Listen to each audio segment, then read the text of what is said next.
आज हम लोग बात करने वाले हैं स्टैटिस्टिक्स।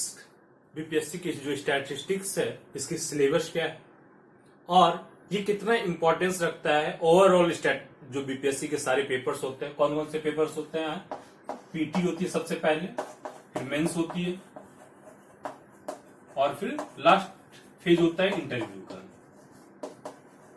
तो जैसे सभी को पता है कि मेंस के पेपर में स्टैटिस्टिक्स का पोर्शन आता है, तो स्टैटिस्टिक्स मेंस में या फिर जो पूरा का पूरा जो रिजल्ट बनता है मेंस और इंटरव्यू को ऐड करके इसमें क्या वैल्यू रखता है, क्या इंपॉर्टेंस है और हमें इसके लिए कितना टाइम देना चाहिए, कितना वर्क करना चाहिए, इन सारी चीजों को, इसकी सिलेबस क्या है, हम लोग कैसे इस पे अप्रोच करने वाले हैं, इन सारी चीजों पे आज हम लोग बात करने वाले हैं। तो चलिए सबसे पहले स्टार्ट करते हैं बिल्कुल इनिशियल फेज से। जब से बीपीएससी के हम लोग स्टार्ट करते हैं एग्जाम देना, तो पहला एग्जाम होता है पीटी, जिसमें कि 150 क्वेश्चंस होते हैं, 150 मार्क्स के। अब ये जो पहला सेक्शन है ये सिर्फ क्वालिफाइंग है कि अगर आपको बीपीएससी के एग्जाम में इंटर करना है, दैट मीन्स मुझे ऐसा लगता है कि बीपीएससी की मेन एग्जाम जो है ये मेंस और इंटरव्यू है। ये तो आपको बस एक गेट है, इनिशियल गेट है कि जहां पे आपको एंट्री का पास मिल रहा है कि अगर आप ये क्वालिफाई कर रहे हो तो आपको एग्जाम में आपको, क्योंकि ना तो ये रैंकिंग में ऐड होता है ना क्वालिफाई आप कहां पे कर रहे हो, ये सिर्फ एक गेट का काम करता है, ये जो है छांटने का काम करता है। तो इस फेज में जहां पे सब कुछ है, जो आपको रिजल्ट को, आपके रैंक को, सब कुछ को डिटरमाइन करता है, इस फेज में इंटर करने के लिए हमें इस फेज से गुजरना होता है। ये क्वालिफाइंग है सिर्फ, ठीक है, आपको ये क्वालिफाई करना है, ठीक है। जो भी कट ऑफ आएंगे ये डिफरेंट कट ऑफ होते हैं। दूसरी बात होगी मेंस की और इंटरव्यू की। मेंस जो है ये होती है 1000 मार्क्स की, जिसमें 1000 मार्क्स के होने के बावजूद जो है ये इस तरह से डिवाइडेड होता है कि पहला पेपर होता है सामान्य हिंदी का,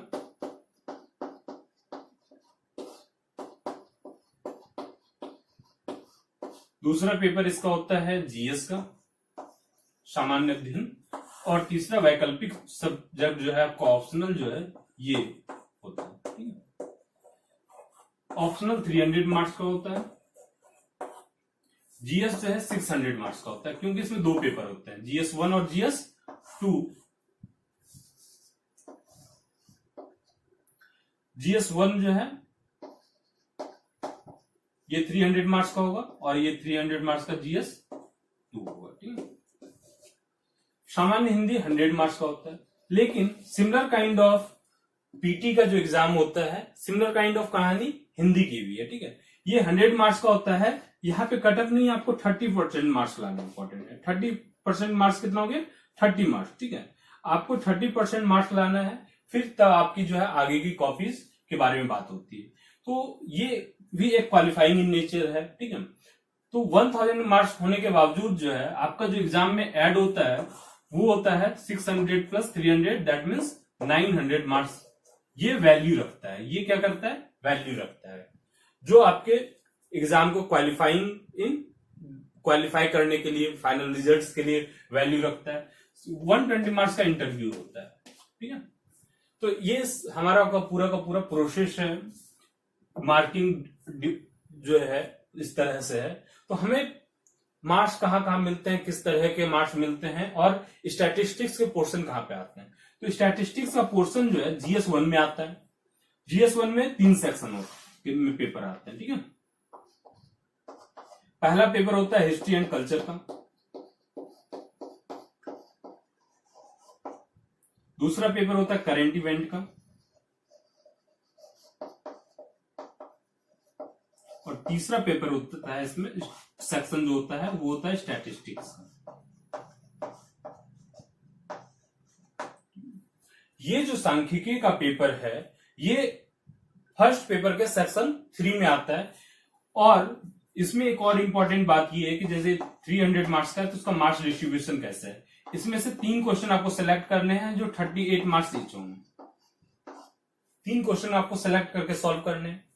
इसमें भी आपको 3 क्वेश्चन सॉल्व करने हैं जो 38 मार्क्स के ईच होंगे, और इसमें 2 क्वेश्चन को सॉल्व करने जो 36 मार्क्स के ईच होंगे, ठीक है। जब इतनी बात करें तो जीएस के 2 पे भी हम लोग बात कर लेते थोड़ा सा। ये क्या है, पॉलिटी है, इंडियन पॉलिटी।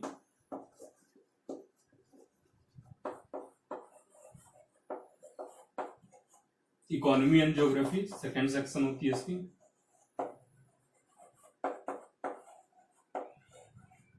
और थर्ड होती है science and technology. Science and technology, ठीक है। तो इसमें भी तीन क्वेश्चन इसमें 38 मार्क्स के सॉल्व करने हैं। ये भी 3 क्वेश्चन 38 मार्क्स के सॉल्व करने हैं। सिमिलर मार्केशन जो है इसमें भी होता है, 2 क्वेश्चन 36 मार्क्स के सॉल्व करने हैं, ठीक। तो इस तरीके से अगर हम देखें तो 72 मार्क्स का वैल्यू दिया गया है स्टैटिस्टिक्स को। दैट मीन्स अगर हम 900 में बात करें और तो 72, दैट मीन्स कितना परसेंट की हम बात कर रहे हैं। आउट ऑफ 972 जो है कितना हो जाएगा, 72 into 100 upon 900, similar kind of percentage का क्वेश्चन, तो 8%। तो ओवर जो है पूरा मेंस में अगर हम बात करें तो 8% का वेटेज दिया गया है। 8% जो है आपको स्टैटिस्टिक्स को दिया गया है, 8% आपको साइंस एंड टेक्नोलॉजी को दिया गया है। स्टैटिस्टिक्स का 8% अगर पूरा का पूरा मार्क्स देख रहे हैं, लेकिन प्रॉब्लम ये है, अब मतलब प्रॉब्लम कहें या फिर अच्छी चीज ये भी कहें कि 900 मार्क्स तो पूरा का पूरा डिमार्केशन है। इस तरह से ये 120 मार्क्स जो है, जो रिजल्ट बन रहे हैं, जो रिजल्ट हो रहे हैं वो 900 आउट ऑफ 900 तो हो नहीं रहे हैं। जो रिजल्ट हो रहे हैं वो हो रहे हैं कट ऑफ की अगर हम बात करें 63rd में अगर आप कट ऑफ देखें तो 504 था जनरल के लिए, ठीक है। ये रिटर्न वाले मेंस वाले पोर्शन के लिए ये जो मेंस के पोर्शन है आउट ऑफ 900, इसमें कितना लाना था, 504, ठीक है। ओवरऑल जो इंटरव्यू के बाद था वो 588 था, 588 फाइनल रिजल्ट के लिए 588 मार्क्स का था। यानी कि अगर आप जो है इसमें अच्छा कर रहे हो मेंस में, तो इंटरव्यू में अगर थोड़ा कम मार्क्स भी आता है तो आप अच्छा कर लोगे, ठीक है। चलो इंटरव्यू के बाद में हम लोग बात करेंगे, पहले हम बात करते हैं मेंस में। मेंस में 900 में आप कहाँ का मार्क्स लाते हो, कहाँ पे प्रॉब्लम होती है। इन जनरली जो सामान्य स्टूडेंट हैं जो कि कट ऑफ क्रॉस कर रहे हैं, उसका मार्क्स रहता है 200 टू 250 के अप्रोक्सीमेटली जो है 250-60 के अप्रोक्सीमेटली ऑप्शनल, ठीक है। इस रेंज में कहीं पे भी बिटवीन में होते हैं, ठीक है। ये जो है इन जनरल जो स्टूडेंट होते हैं उनकी मार्क्स जो 160 टू 200 के बिटवीन में होती है। सिमिलर काइंड 160 टू 200 के बिटवीन में सेकेंड पेपर में भी होता है। लेकिन जो बहुत अच्छे रैंक्स ला रहे हैं, बहुत अच्छा मार्क्स कर रहे हैं, वो क्या करते हैं, कोशिश करते हैं कि दोनों पेपर में कितना हो, 200 प्लस हो। इसमें भी क्या हो, 200 प्लस हो। और ये जो है सिमिलर काइंड ऑफ रेंज है 250 प्लस के अप्रोक्सीमेटली कोशिश रहती है कि जितना इसमें अधिक मार्क्स, ये आपके सब्जेक्ट पे डिपेंड करता है आप कितना मार्क्स लाओगे। कभी कभी इसमें क्या होता है कि जनरलाइजेशन हो जाती है मार्क्स में ऑप्शनल में, लेकिन जीएस पेपर में ऐसा कुछ नहीं है। जीएस में आप जितना वर्क करोगे, जितना अच्छे से लिखोगे, उतना मार्क्स उससे अकॉर्डिंग मिलेगा। अब 160 टू 200 वाले स्टूडेंट और 200 प्लस वाले स्टूडेंट में क्या डिफरेंस है, जो कहां से उसे 200 प्लस मार्क्स मिलेंगे और कहां से उसे प्रॉब्लम क्रिएट हो रही है। जो जनरल स्टूडेंट की हम बात करते हैं, तो ये जो हिस्ट्री एंड कल्चर और करंट इवेंट्स की बात करें या फिर पॉलिटी की बात करें, ज्योग्राफी की बात करें, तो ये क्या है कि आपको जो मार्क्स मिल रहे हैं 38 मार्क्स का पूरा एक क्वेश्चन है।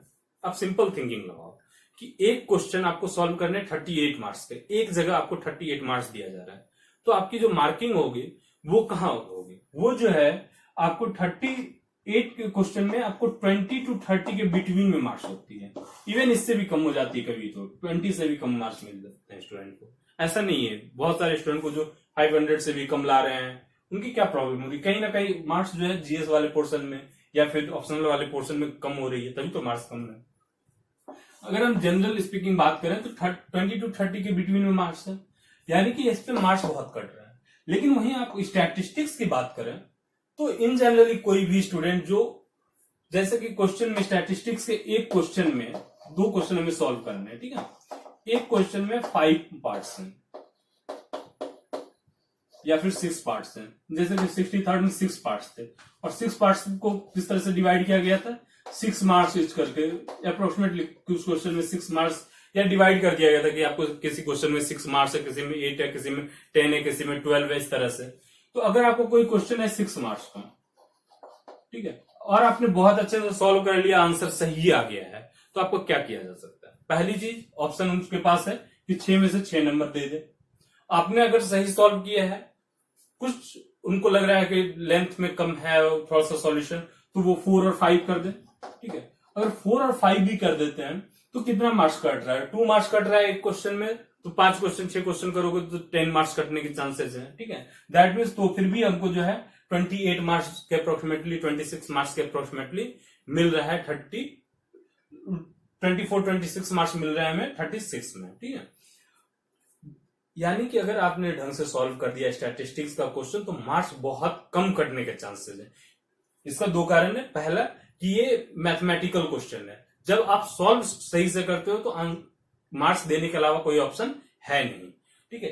अगर आपने हिस्ट्री और कल्चर का पेपर लिखा, एग्जैक्ट कोई आंसर तो सेम होगा नहीं कि आपको ये आंसर ही लिखना है, ये डिफरेंट स्टूडेंट के लिए डिफरेंट वेरी करेगा, लेकिन स्टैटिस्टिक्स का क्या वेरी करेगा? ये मैथमेटिकल क्वेश्चन है ना, ये तो सभी के लिए सेम आंसर आने वाले हैं।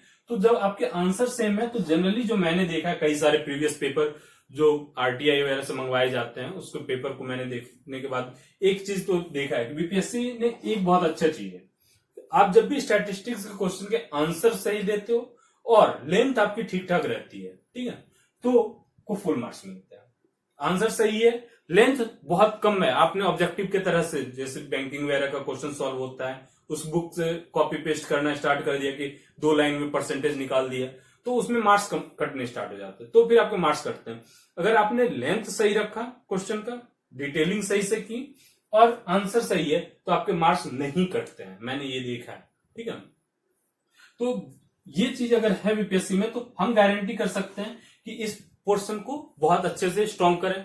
अगर आप ये स्ट्रॉन्ग करते हो तो आपके मार्क्स 160 to 200 नहीं 200 प्लस वाले सेक्शन में आएंगे, ये भी गारंटीड है। क्यों? क्योंकि ये जो है, अगर आपने बहुत कम इस पे वर्क किया तो इसमें कितने मार्क्स आपके आएंगे? मैक्सिमम 30 मार्क्स ले आओगे, 30 to 40 मार्क्स ले आओगे। लेकिन अगर आपने इस पे अच्छे से मार्क्स वर्क किया है तो आप 60 to 70 मार्क्स लेके आ रहे हैं। इवन 70 मार्क्स जो है, अगर आपने सारे क्वेश्चन को अच्छे से सॉल्व कर लिया, क्वेश्चन को ढंग से सेलेक्ट किया। इसमें स्टैटिस्टिक्स वाले जो सेक्शन है, इसमें सबसे इंपॉर्टेंट पार्ट है कि 4 क्वेश्चन है, उसमें से 2 सॉल्व करने हैं। इस 2 में स्टूडेंट की प्रॉब्लम ये होती है कि वो सेलेक्ट नहीं करते ढंग का क्वेश्चन, क्योंकि बीपीएससी, मैंने देखा है बीपीएससी में हर एक साल, ठीक है, इवन आप कैलकुलेटर यूज कर सकते हो, ठीक है, कैलकुलेटर से कैलकुलेशन के लिए तो परेशान नहीं होना है हमें, कैलकुलेटर का आप यूज कर सकते हो, तो ठीक है। तो दूसरी चीज जो हमें कैलकुलेशन से नहीं परेशान होना है, तो कॉन्सेप्ट पे ध्यान देना कि कॉन्सेप्ट क्या है, कॉन्सेप्ट कैसा है।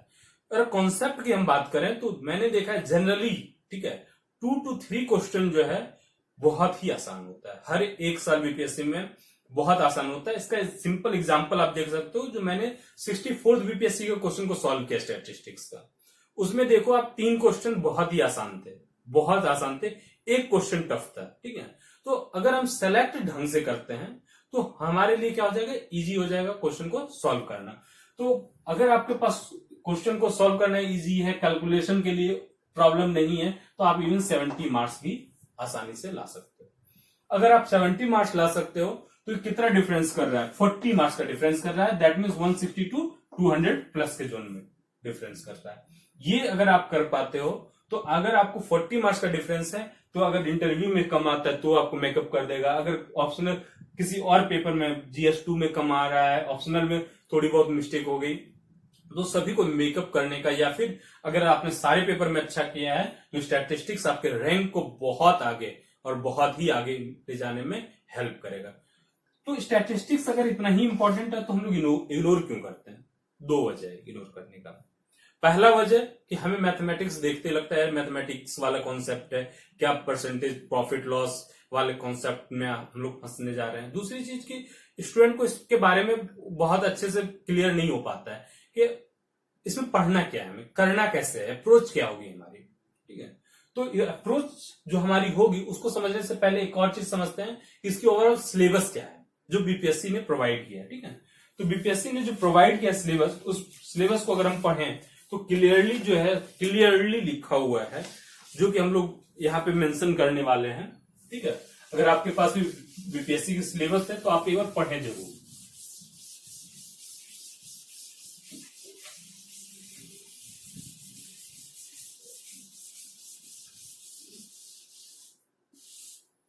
बीपीएससी का सिलेबस क्लियरली क्या कहती है? The part relating to statistical analysis, graphs and diagrams will include exercises to test the candidate's ability to draw common sense conclusion. Important हमारे पास आ गया।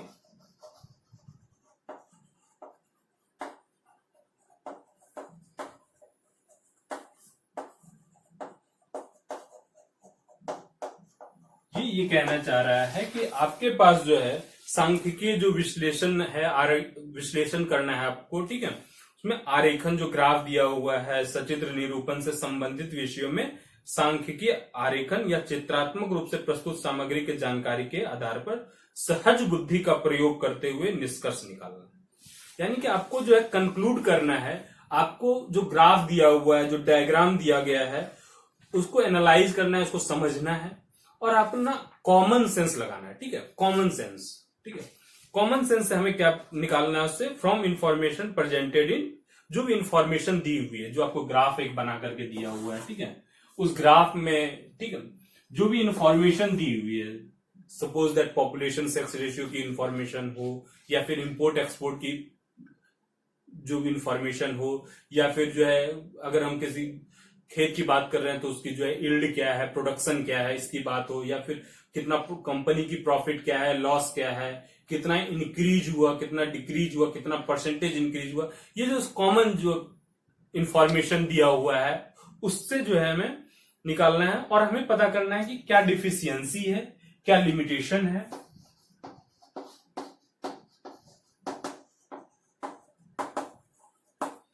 डिफिशियंसी, लिमिटेशन एंड इनकंसिस्टेंसी, ये find out करना है।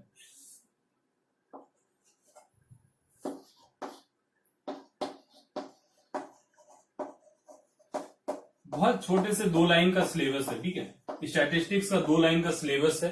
ये BPSC ने जो प्रोवाइड किया उस सिलेबस के अकॉर्डिंग हम बात करें कि डिफरेंट टाइप का जो ग्राफ दिया हुआ है उससे आप कॉमन सेंस से बताओ कि उस ग्राफ में क्या जो है आपको डिफिशियंट, उस डाटा से इंफॉर्मेशन से क्या डिफिशियंसी मिल रही है, क्या लिमिटेशन है, या फिर क्या कंक्लूजन आपको इनकंसिस्टेंसी दिख रही है। क्यों? सवाल ये है कि हमें जो है ये कॉमन सेंस कंक्लूजन वाला पार्ट क्यों? क्योंकि जब आप ऑफिसर बनते हो तो आपको जो है कोई भी डाटा जो मिलेगा, ठीक है, आप पूरी की पूरी एक एक इंडिविजुअल डाटा पे तो बात नहीं कर पाओगे, तो आप क्या करोगे? एक ग्राफ आपको प्रेजेंट किया गया, उस ग्राफ से देख करके आपको समझ लेना है कि हाँ कैसा प्रोग्रेस चल रहा है, क्या प्रॉब्लम हो रही है, कहाँ पे हमें वर्क करना है। तो यही जो ग्राफ आपको देखना है, उसी फ्यूचर के लिए यहाँ पे आपको सिंपल एक कॉन्सेप्ट का कॉमन सेंस वाली बात की गई। तो आपको बहुत कुछ इसमें दिमाग नहीं लगाना है कि हमें पूरा का पूरा स्टैटिस्टिक्स वाले जो ऑनर्स करते हैं वो सिलेबस पढ़नी, बिल्कुल नहीं पढ़नी है। हमें बिल्कुल जो है वो सिलेबस नहीं करनी है कि आपको स्टैटिस्टिक्स से ग्रेजुएट होनी है। ठीक है, आप नहीं कर रहे हो, आपको नहीं वहां पे ये सब पढ़ना है। अगर आप स्टैटिस्टिक्स से ग्रेजुएशन करोगे तो आपको मतलब इन चीजों से लगेगा ये क्या स्टैटिस्टिक्स बिल्कुल डिफरेंट हो गई है, एकदम बिल्कुल इस तरह से डिफरेंट हो जाती है। अगर आप स्टैटिस्टिक्स से कोई ग्रेजुएट किए हो तो आप इस बात को समझ रहे होंगे। ठीक है, तो स्टैटिस्टिक्स का वो चीजें हमें ये चीजें हमें पढ़ना ही नहीं होगा वहां पे, तो हमें उस लेवल पे जाना ही नहीं है। सिंपल जो आपने 10th लेवल तक का ग्राफ देखा है, समझा है, 3 तरह के ग्राफ यहाँ पे पूछे जाते हैं। अगर हम पूरा पेपर को एनालाइज करें तो देखें जब से सिलेबस चेंज हुआ है या फिर उससे भी पहले जो क्वेश्चन आ रहे थे, 3 तरह के ग्राफ आ रहे हैं। एक पाई ग्राफ आ रहा है, ठीक है, पाई ग्राफ भी कई टाइप के आ रहे हैं, हम इस पे भी बात करेंगे डिफरेंट वीडियो में। ठीक है, बार ग्राफ आ रहा है, ठीक है, और एक लाइन ग्राफ आ रहा है। इस तरह का एक लाइन ग्राफ आ रहा है। तो 3 तरह के ग्राफ हैं, हमें इस तीनों ग्राफ को पढ़ना है। तो कितना छोटा कॉम्पैक्ट सिलेबस है।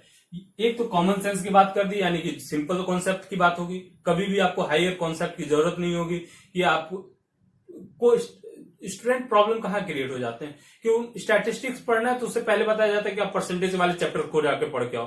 अब वो परसेंटेज के चैप्टर को 1 महीने तक पढ़ते रहते हैं, जब तक आते हैं तब तक स्टैटिस्टिक्स खत्म हो जाती है, नहीं पढ़ा जाता है और पता नहीं चलता कि क्या ही फायदा हुआ, उतना पढ़ लिया फिर भी स्टैटिस्टिक्स का क्वेश्चन सॉल्व नहीं हो रहा है। तो हम लोग जो है प्रॉपरली स्टैटिस्टिक्स पे फोकस करेंगे। अब हमारी बात हो रही है अप्रोच पे, हमारी अप्रोच क्या होगी, ठीक है।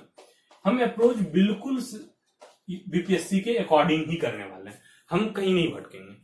हमारी पूरी की पूरी फोकस होगी स्टैटिस्टिक्स वाले पोर्शन पे, हमारी कॉमन सेंस उससे कंक्लूजन निकालने वाले पोर्शन पे होगी, ठीक है। तो हम लोग बात करेंगे कि ग्राफ कौन सा है और ग्राफ जो है जो हम लोग देख रहे हैं इससे जो है हम लोग कैसे सॉल्व करेंगे। हम लोग परसेंटेज या प्रॉफिट लॉस जो एवरेज है, ये सब जो बीच में छोटी मोटी कॉन्सेप्ट आएगी, हम इसको साथ साथ में डील करते चले जाएंगे।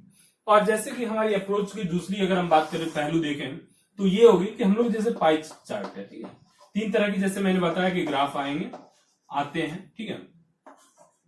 तो लाइन ग्राफ है, तो हमारी जो अप्रोच होगी, पढ़ने का तरीका होगा वो इस तरीके से होगा कि पाई ग्राफ हमने स्टार्ट किया, तो पाई ग्राफ का जो है कॉन्सेप्ट जो है बहुत छोटा कॉन्सेप्ट है, मतलब हम बिल्कुल इस तरह के कॉन्सेप्ट में नहीं जाएंगे, डिटेल्ड में नहीं जाएंगे, हम इतना ही कॉन्सेप्ट में जाएंगे जो बीपीएससी के लिए इंपॉर्टेंट है, बीपीएससी जानना चाहती है, पूछती है, या फिर उस क्वेश्चन को सॉल्व करने में जरूरत है हमें, बस इतना ही हमें जाना है, ठीक है। क्योंकि बीपीएससी बहुत अधिक एक्सपेरिमेंट नहीं कर रही है ग्राफ वगैरह में, बस एक्सपेरिमेंट कहाँ है, कहाँ पे क्वेश्चन को फंसाया जाता है कि उसके जो पार्ट्स दिए जाते हैं, जो कंक्लूजन निकालने वाली पार्ट है, ठीक है, उसमें आपको लैंग्वेज समझना होगा, ठीक है।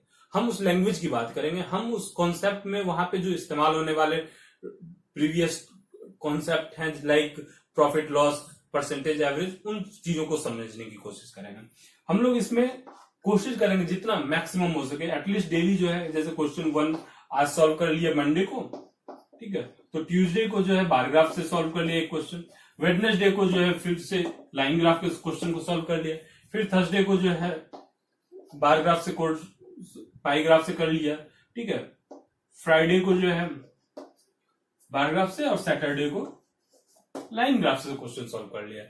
तो इस तरीके से सॉल्व कर सकते हैं, या फिर अल्टरनेट डे पे भी कर सकते हैं कि मंडे को किया, फिर वेडनेसडे को, फिर फ्राइडे को, ठीक है। तो इस तरीके से भी हम लोग प्रोग्रेस कर सकते हैं। तो हमारी सिंपल अप्रोच होगी जितना मैक्सिमम नंबर ऑफ क्वेश्चन हम लोग सॉल्व करें। लेकिन नंबर ऑफ क्वेश्चन सॉल्व करने के साथ प्रॉब्लम जो होती है, हम लोग उस पर भी बात करते हैं।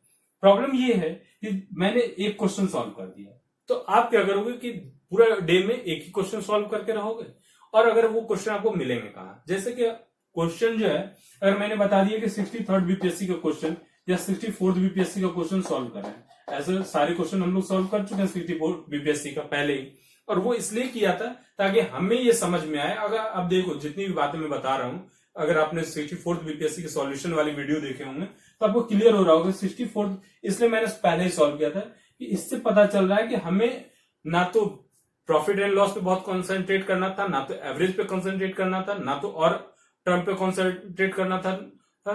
हमें कॉन्सेंट्रेट करना था कि इसके इंक्लूडेड जो कॉन्सेप्ट आ रहे हैं, जो ग्राफ के इंक्लूडेड कॉन्सेप्ट है, जो उसके लैंग्वेज पे कॉन्सेंट्रेटेड क्वेश्चन है, ठीक है, उस पे, ठीक है।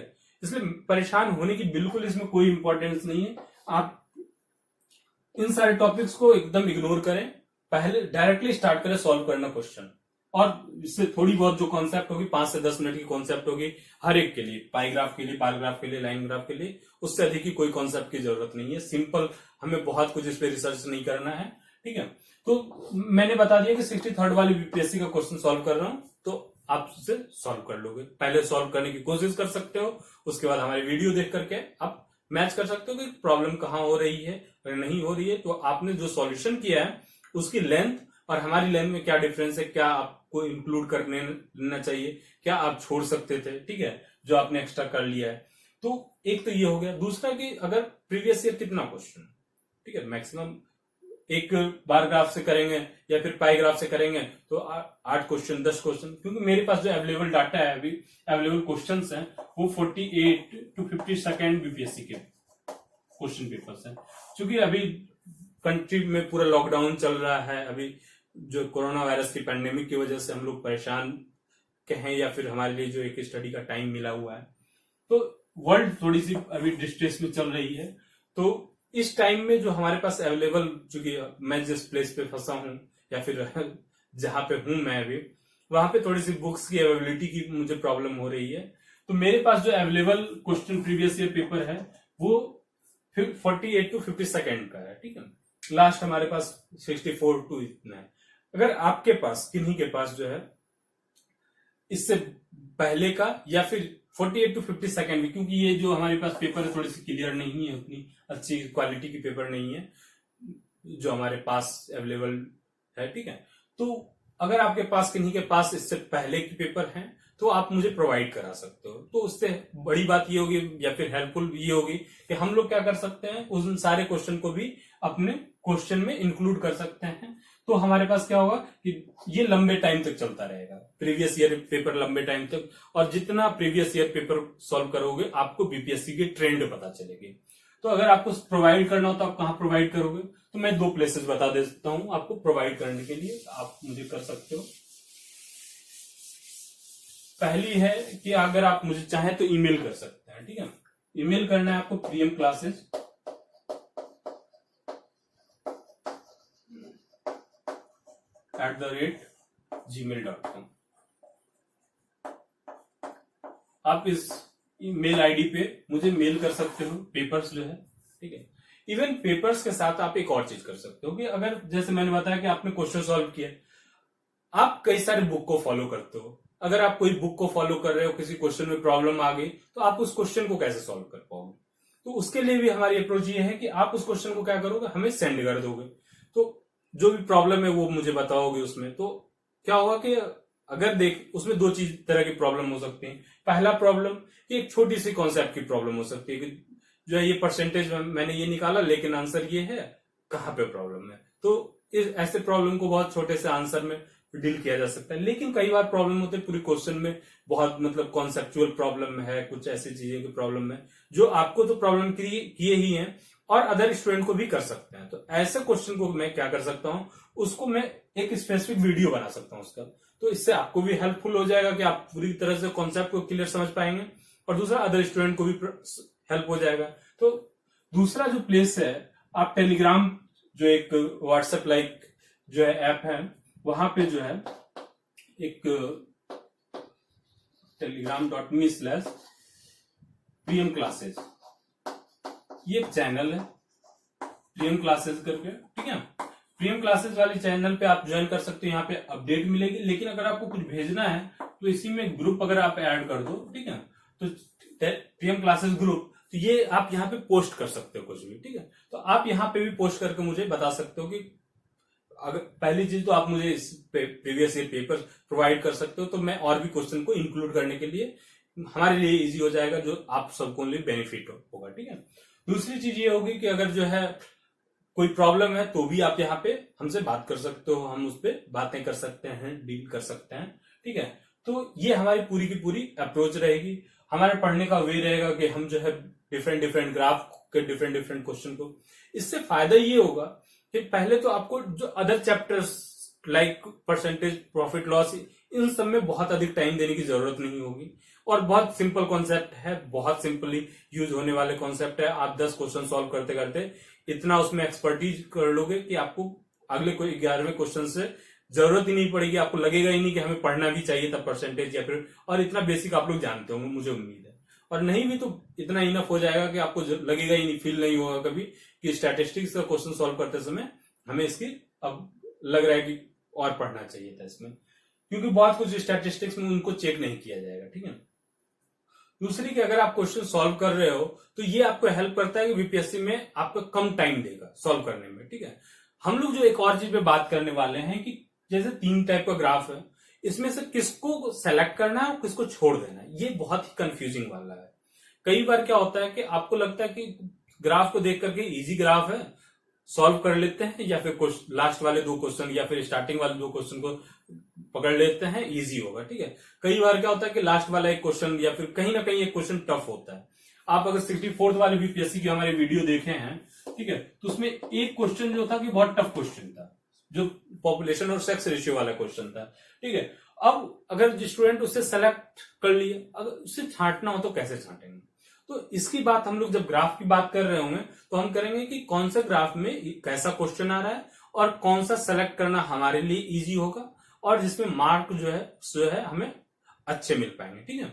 और कहाँ पे हमें आंसर में प्रॉब्लम हो सकती है, डिफरेंट डिफिनेशन के डिफरेंट आंसर आ सकते हैं, क्या दिक्कतें हो सकती हैं, इन सारी चीजों की बात हम जो है डिफरेंट वीडियो में, जैसे कि पाई चार्ट के एक कॉन्सेप्ट की वीडियो और साथ में क्वेश्चन की वीडियो, बार ग्राफ की एक कॉन्सेप्ट की वीडियो साथ में क्वेश्चन की वीडियो, डिफरेंट डेली हम लोग एक एक क्वेश्चन दो क्वेश्चन करके सॉल्व करने की कोशिश करेंगे।